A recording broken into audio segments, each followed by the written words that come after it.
ઓમ શ્રી ગણેશાય નમઃ. જય શ્રી કૃષ્ણ મિત્રો. જે લોકો બહુ હેરાન પરેશાન રહે છે, બહુ ચિંતા કરે છે, જેનું મન સ્થિર નથી રહેતું, દુઃખી થયા કરે છે, અને ઘણા લોકોને તો જીવન જીવવાની ઈચ્છા પણ પતી ગયો છે અને મન મારીને જીવી રહ્યા હોય છે, તો આ વિડીયો મિત્રો જરૂર સાંભળજો.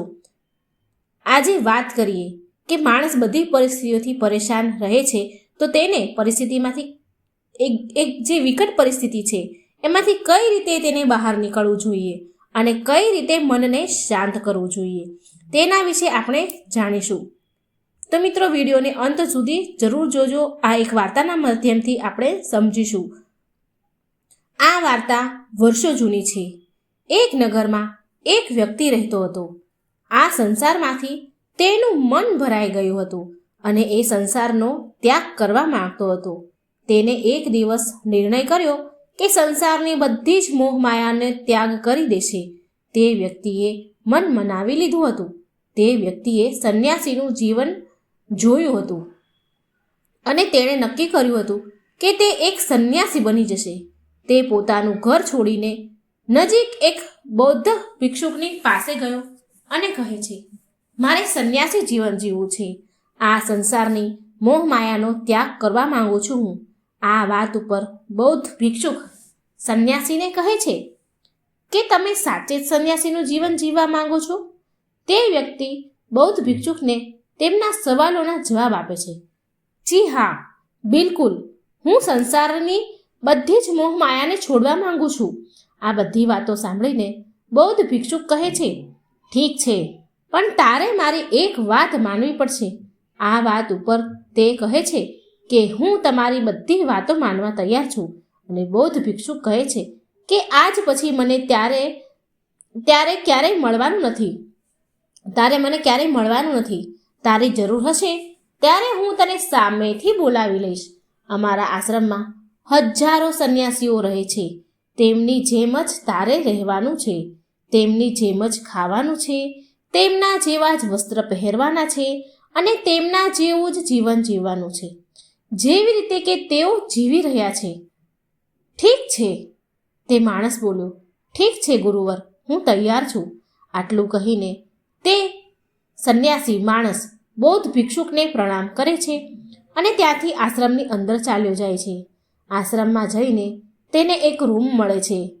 ત્યાં જઈને તે ચૂપચાપ બેસી જાય છે અને આશ્રમવાળા રહેવાવાળા તેને ડાંગર કૂટવાનું કામ આપે છે.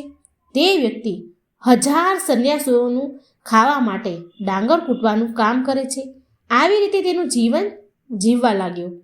તેને લાગતું હતું કે ગુરુજીને મારી જરૂર હશે ત્યારે તે સામેથી બોલાવી લેશે અને આવા ભરોસેથી તે વ્યક્તિ રહેવા લાગ્યો. સવારથી સાંજ સુધી ડાંગર કૂટવાનું કામ કરે અને આ કામ કરતાં કરતાં તેને 12 વર્ષ વીતી ગયા. પણ ચોખા કૂટવાવાળાને બૌદ્ધ ભિક્ષુકે એ માણસને ક્યારેય બોલાવ્યો નહીં અને આ કામ કરવાથી તેના મનમાં એક પણ વિચાર રહ્યો નહીં. કોઈ અડચણ નહીં, કોઈ સમસ્યા નહીં. અને 12 વર્ષ પછી બૌદ્ધ ભિક્ષુક બહુ જ ઘરડા થઈ ગયા હતા અને તે વિચારતા હતા કે હવે હું લાંબુ નહીં જીવી શકું અને આ આશ્રમ ચલાવવા માટે સારો એવો ઉત્તરાધિકારી મારે શોધવો પડશે. તેમને આખા આશ્રમમાં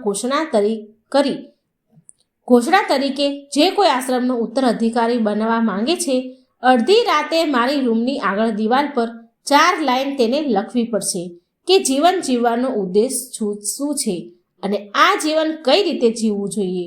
આ વાતને સત્ય રીતે લખવી પડશે અને આ વાત કોઈ કિતાબ કે કોઈ પણ જગ્યાએથી નકલ કરેલી ન હોવી જોઈએ.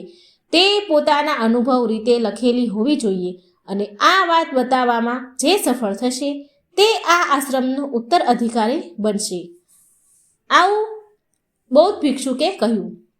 આશ્રમમાં બધા સંન્યાસીઓ રહેતા હતા. તે આ બૌદ્ધ ભિક્ષુકને બહુ જ માનતા હતા અને તેમને ધોખા આપવાનું ન માનતા હતા.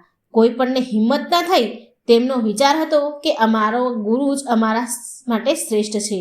પણ એક બહુ જ વૃદ્ધ વ્યક્તિ એક દિવાલ પર લખ્યું. એક બહુ જ વૃદ્ધ હતા.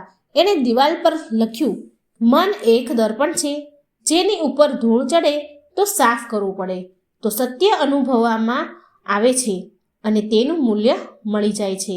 આ 4 પંક્તિઓ તેને હિંમત કરીને લખી દીધી.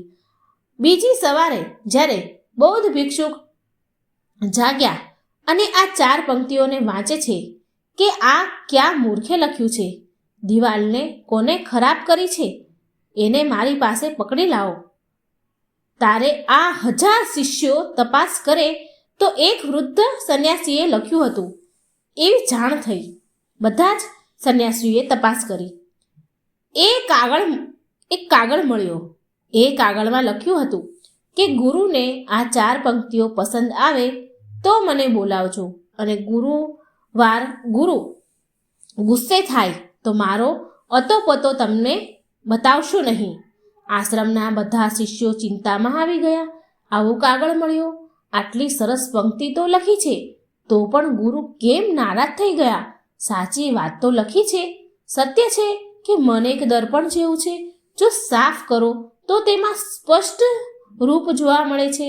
તો ચાલો આપણે જોઈએ કે હવે ગુરુવરને આપણામાંથી કયો એવો શિષ્ય મળે છે જે ગુરુને પસંદ આવે છે, કયો હશે કે જેના વિચારો આવા હશે. આ બધી વાતો ડાંગર કૂટતો હતો એ વ્યક્તિના રૂમ પાસે કરી રહ્યા હતા. બધી વાતો તે સાંભળી લે છે. તે આવીને બોલે છે કે આનો ઉત્તર મારી પાસે છે. ત્યારે બધા સંન્યાસીઓ આશ્ચર્યચકિત થઈ ગયા. 12 વર્ષ તો તે ડાંગર કૂટવામાં કાઢ્યા છે, તો તને પંક્તિઓ લખતા કઈ રીતે આવડશે? ત્યારે એ સંન્યાસી બોલવા લાગે છે, મને બહુ લાંબો સમય થઈ ગયો છે, હું લખવાનું તો ભૂલી ગયો છું. હું જે વાત તમને કહું તે કોઈ મને મદદ કરીને આ દિવાલ પર લખી દેજો. અને તે સંન્યાસીએ પણ કહેવા લાગ્યો કે મને ઉત્તરાધિકારી બનવાનો કોઈ શોખ નથી. ત્યારે તે લોકો કહે છે, ઠીક છે, શું લખવાનું છે બતાવો.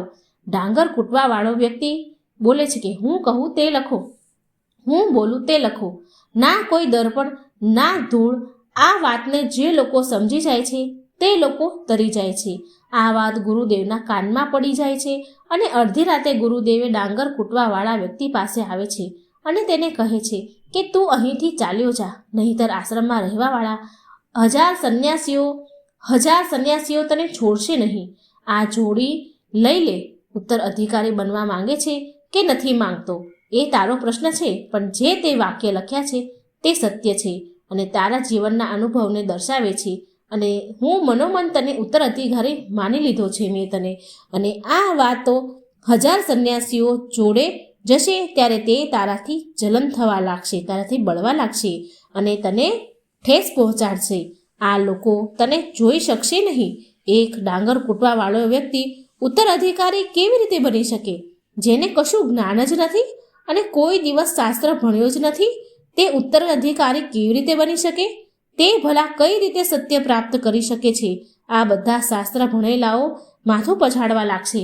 આટલા માટે તું અહીંથી ચાલ્યો જા, બીજી જગ્યાએ જઈને તારી દુનિયા બનાવ, ત્યાંના લોકોને જ્ઞાનથી ભરી દે.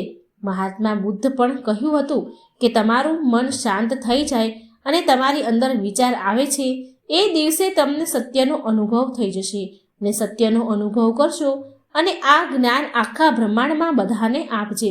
અને આ જ બુદ્ધત્વ જ્ઞાનનું પહેલું પગથિયું છે અને મનને શાંત કરવાનું બૌદ્ધ ગ્રંથોમાં બતાવ્યું છે. પોતાના વિચારો પર કરવું, તેને સારી રીતે સમજવું કે તમારી અંદર ક્યાં સારા વિચાર આવે છે કે શું ચાલી રહ્યું છે અને તેને સારી રીતે સમજવાની કોશિશ કરો. ના કે પોતાના વિચારોને દબાવવાની કોશિશ કરો. કે તમે પોતાના મનમાં વિચારો દબાવવાની કોશિશ કરશો તો તે ગલત છે અને તેના લીધે તમારું મન ભટકવા લાગશે. તમને એવું લાગે કે તમારું મન વારે ઘડીએ ભટકવા લાગે છે તો તે જ સમયે તેના પર તમે ધ્યાન આપવાનું શરૂ કરી દો. તેને જાગૃત રીતે જુઓ અને તેના પર ધ્યાન આપો. બહુ જ પ્રયાસ પછી તમે જોશો કે તમારું મન એક જ સ્થાન પર કેન્દ્રિત થઈ ગયું હશે. ત્યારે તમે પણ જોઈ શકશો કે તમારી અંદર કેટલા ખોટા વિચારો આવે છે. જે વિચાર આવે છે તે સકારાત્મક પણ હોઈ શકે છે અને નકારાત્મક પણ હોઈ શકે છે અને તેને કોઈ પણ છેડખાની કરવાની નથી. બસ તમારી એક જ સ્થાન પર મન કેન્દ્રિત કરવાનું છે. મિત્રો, વિડીયો અંત સુધી જોવા માટે દિલથી તમારો આભાર.